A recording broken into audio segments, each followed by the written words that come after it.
All right, welcome back. It's Course of Life live from the PGA Show floor. Really excited to have our next guest. We got bucket list items that we love checking off for guests on the show.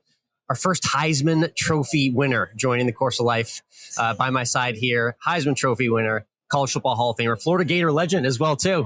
Thanks, Love it. Alex. Danny Wuerffel joining us. Danny, how are you? Good to be with you. Yeah, it's great to see you out here on the show. So this is your first PGA show, as I understand it. What are your thoughts on everything going on here? This is incredible. It's like a little event on major steroids. It's you can walk forever and not see the same thing. Yeah, this is my second show. Last year was a little bit trimmed down because all the big manufacturers weren't here. They are all back in a big way.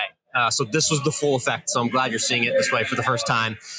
In terms of Florida and where we are now, obviously you're Florida through and through. I'm sure that you love being home in the state of Florida. I'm curious, recognition from people on the show floor. Do you get a lot of, hey, Danny, Gator chomps? What have you seen out here this week so far?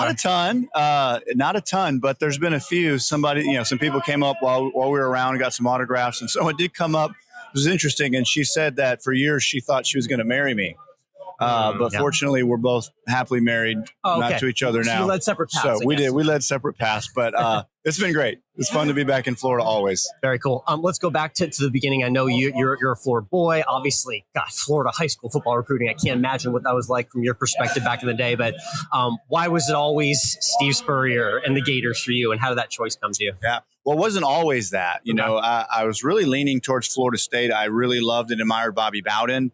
I took a trip to Alabama and really loved and admired Gene Stallings and the Alabama program. And but then I took a trip to Florida, and Coach Spurrier, his success with quarterbacks is unbelievable, unparalleled. So the chance to play for him, one, was important to me. And then secondly, if I wasn't playing football and I was just a student, the chance to go to Florida as a student is incredible. It's a top 5 university now, and it just has always been a great academic institution. Definitely. No, I appreciate you saying that. It definitely has gotten a lot of accolades in that aspect. And from a program perspective, your college football career was amazing, like really idyllic. And it was probably filled with a lot of adversity from your shoes as well. But from where you got from freshman year to the end in 1996, tell me about the growth of yourself as a person and a player in that time.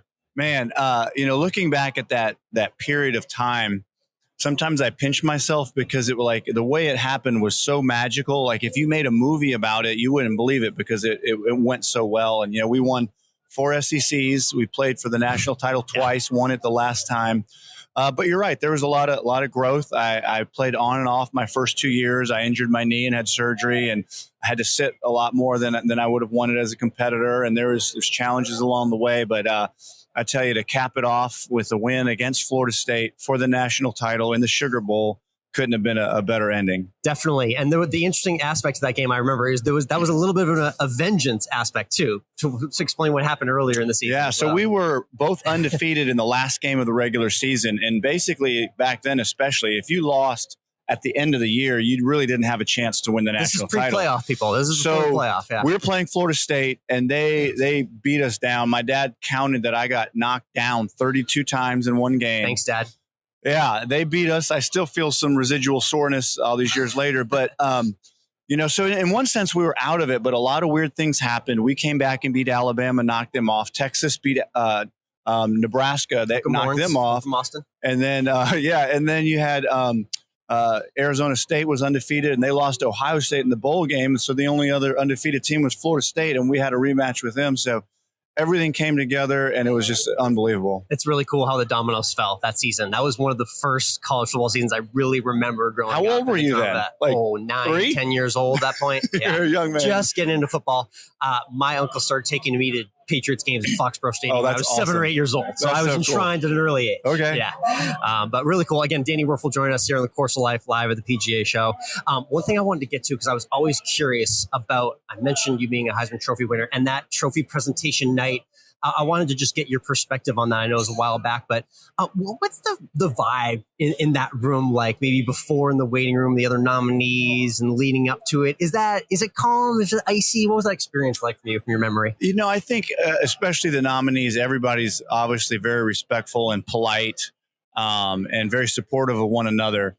But there's a weird feeling because you know that somebody's life is going to change. It's not like you're just winning an award or something. It's something that's going to impact you. And I'll never forget Coach Spurrier's wife came up to me right after I won, and she she said, this is going to be really special for you now, but you have no idea what this is going to mean for the rest of your life. And of course I didn't, but it means that, 25 years later, I'm at a PGA Super Show talking to you. It's in every intro. Yes. It's in every intro. Yeah, no, very cool aspect of your life that I love highlighting. And that was neat to walk us through the night there. So your relationship with the program, obviously great. You're rocking the Gator shirt now. Tell me what it's like in terms of Gator games. Do you get out to a lot of them in the season? What's your fall schedule like? Yeah, typically we'd get to 1 or 2 home games. Something changed a little bit this past year. One is I got a little bit more involved in the program, and I've been around working with some of the guys and being a part of it. Okay. But probably more importantly is my oldest son now is a student at Florida. So my wife, his mother, all of a sudden wants to go to Gainesville for all the games and see her son. So we were there a lot this fall and really enjoyed being around in the program and obviously seeing our son. That atmosphere, I still haven't gotten there. I told you I haven't gotten to the world's largest cocktail party. I got to get to the Swamp, but for those who don't understand what's like, describe Gainesville and the Swamp and what that atmosphere is like for football Saturday. It's so bizarre. Like, it's overwhelming. It's like, and the colors are a little unusual. You have the orange and the blue. And so in some ways, I remember the first time running onto the field, it was like I entered into like a cartoon world with colors everywhere that was really, really loud. I love that that's your thought. That's great. And just the atmosphere there is unparalleled, of course, in my opinion. And everyone talks about these other stadiums and how loud they get, Tennessee and LSU and some of the other places. And I said, well, if you put up 3 or 4 touchdowns in the first quarter like we did, they get quiet real quick. That's right. That's right. That always does the job. Danny, I'm obsessed minorly with the Gator Chomp. I'm just curious. You probably had a lot of great moments in that building. What's maybe the most epic, like Gator Chomp fan celebration moment that you remember just off the top of your head? Man, I remember, Peyton Manning coming in. Heard of him? Heard of him. And he was supposed to, Sports Illustrated came and they were going to have him on the cover. So I hear. And they came in there and they got ahead. Things weren't looking good. And then we scored 9 straight touchdowns. It ended in the rain. There's a kind of an iconic picture at the end. I did this little prayer with my hands in the rain that then ended up being the cover of a book that I wrote. But that nice. Moment at that time was pretty special at Florida Field. Very cool. So let's talk a little bit about what the landscape looks like now in 2023. Obviously, things have changed a lot since that 96 run. We now have a playoff system in place with 4 teams, soon to be growing to 12. What's your vibe on just kind of how the playoff is played out and what the potential expansion looks like for college football? Yeah, I'm very excited about that part of college football. I mean, I remember years ago when everyone just played their bowl games, and then some people somewhere just voted, and that didn't seem right. And so when they finally even moved towards more of a BCS game or whatever they called it, that was pretty special. Yeah. And I'll never forget the first time they had the playoff of 4. Those semifinal games that first year to me were like electric. And again, even this year, the semifinal games were unbelievably close and fun. So I think that adds a new element. And then when to expand it, to get 12 teams in, I think is the right thing. You're definitely going to get some upsets that you wouldn't have gotten before. It'll give more teams an opportunity to have a shot at the national title that may not. So pretty exciting stuff. That's a part of college football I'm really excited about. Yeah, it definitely widens that playing field, makes it wide open. The possibilities are endless. So I'm looking forward to the expansion as well. Before we get into some golf and pickleball, I want to do a quick segment with you because obviously NIL is all the rage now in 2023. It's ubiquitous across college football. So it had me imagining what Danny Wuerffel's NIL situation would look like in 1996. So there's a few different cliche NIL deals that are going on right now. So the first one that goes on is the restaurant deal. So put yourself back in Gainesville or Florida in 1996. Yeah. Who would have been that restaurant or that food sponsor that you would have just gobbled up to partner with? Oh, man. Well, would love to have some unlimited passes to Chick-fil-A for sure. That one would have been good. Of course, back then, McDonald's would have been great too, or something like that. But I were okay with you eating that in 96? Coach Spurrier wouldn't have liked it at all. He'd come around looking at your plate and judge your meals, but we'd sneak away. Very cool. All right, so that's the restaurant food, and then the dream car. Everyone's got the car dealership that's endorsing them now. So 1996. What do you think your dream car was back then that you would have taken? I don't know back then, but knowing what I know now, I would have gone with a Nissan Maxima. I've had 4 Maximas in a row now, and love that car. So that is the most remarkably practical answer you could have given. I love it, Nissan Maxima. And then the third aspect that we love seeing in the NIL is the clothing brand. So what were you rocking back in 1996, and what kind of clothing company do you think you would have taken on as a partner? And I mean, I think Hilfiger was kind of a cool shirt back then. Big landscapers there was now. Was Tommy Bahama around back they were then? kicking around then for sure. So I might have done something like that. I was so out of date in touch with fashion, which I probably still am, that I would have picked the wrong thing for sure. But it'd have been great. Anything would have been great. I had to pay back a round of golf I played that our school found out they gave me free. So I had to pay that back. And now, it's not how it works anymore. God forbid. Yeah. Again, Danny Wuerffel joining us here. All right, let's get into some golf. We're here live at the PGA Show. I know you play from time to time, but you have a really cool event that you put on as well, too, for charity that you're partnered with. I want to hear a little bit about that and where that takes place as well, too. Yeah. So, my kind of life's mission has been through an organization called Desire Street Ministries, started in New Orleans on Desire Street. We work in inner cities across the Southeast. And then I started another foundation, the Wuerffel Foundation, that promotes service and unity in the world and has an award for college football for community service. Oh, nice. So we're doing a lot of really fun, exciting things in a lot of different capacities. And our biggest fundraiser, like many organizations, they found that golf is an incredible sport for a lot of reasons, in that it provides avenues to give back. And so we do our take on it. You mentioned the cocktail party, Florida, Georgia, or the Georgia-Florida game. Classic game. So we, right before Florida plays Georgia, we have a Ryder Cup style fan versus fan, celebrity versus celebrity, Florida, Georgia extravaganza. I love that. That's great. We do it at TPC usually, or we've done the last few years at Sea Island, Georgia. And we have celebrities and fans competing.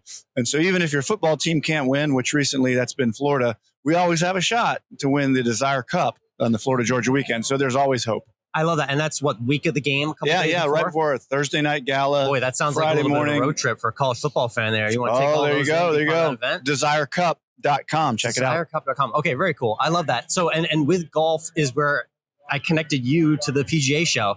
Because when I heard that Danny Wuerffel was playing pickleball, I immediately had to check things out. This is really cool to see, because pickleball and the emergence of pickleball in the golf community has grown exponentially in the last couple of years. You now see pros like Scotty Scheffler and Jordan Spieth playing in pickleball pro-am celebrity matches. It's ubiquitous and everywhere, and you were a part of it.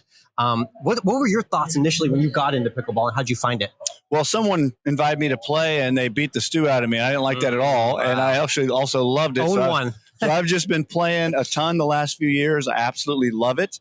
There's so many reasons that it's exciting sport, great exercise, great social connection, but the level of competition is never ending. It's like a video game that always levels up.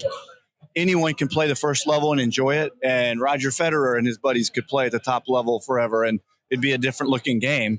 But it's really fun. We actually added a celebrity pro-am pickleball event to our golf tournament, and Drew Brees came and a lot of others, and we had just a fantastic experience. And then here at the PGA Show, they have a bunch of pickleball companies here showing their products, and I've been really blessed. Selkirk is one of those companies that's really promoted the sport and supported. They were our sponsor for our event as well. So I'm here to support Selkirk and have some exhibition matches and talk to good folks like you, Alex. Yeah, you had a couple of women in golf there as well, too, that you were playing with. Tell me about the match yesterday. I saw you playing for a few minutes. You got some good movement out there. Thank you.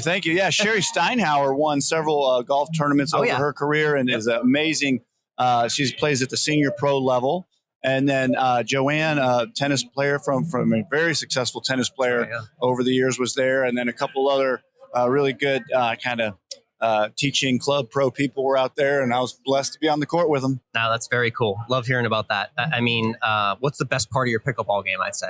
What do you think? Are you better at the net? You better, Well, you got to be. I know if you don't get to the net, if you don't get to the net, you're going to be in trouble. That's for sure. It's hard to win not from the net, but just try to be solid all around. They say in football, offense scores points, but defense wins championships. So you're going to find yourself at a disadvantage a lot. And if you can reset the point to even by playing good defense, that's always good. And then knowing when to be aggressive and when not to is important. And maybe movement. I'm old. but I can still move pretty good for my age. So sometimes that's a plus. Pickleball forehand, not as bad as maybe a tennis forehand on the shoulder, I guess. It's not quite as bad. Yeah. That's the beauty of it. I can't throw anything anymore. I can't serve. I have arthritis in my shoulder. I can't even lift my arm higher than this. But I can play pickleball. Just keep it there low. you go. Keep it Love low. it. Awesome.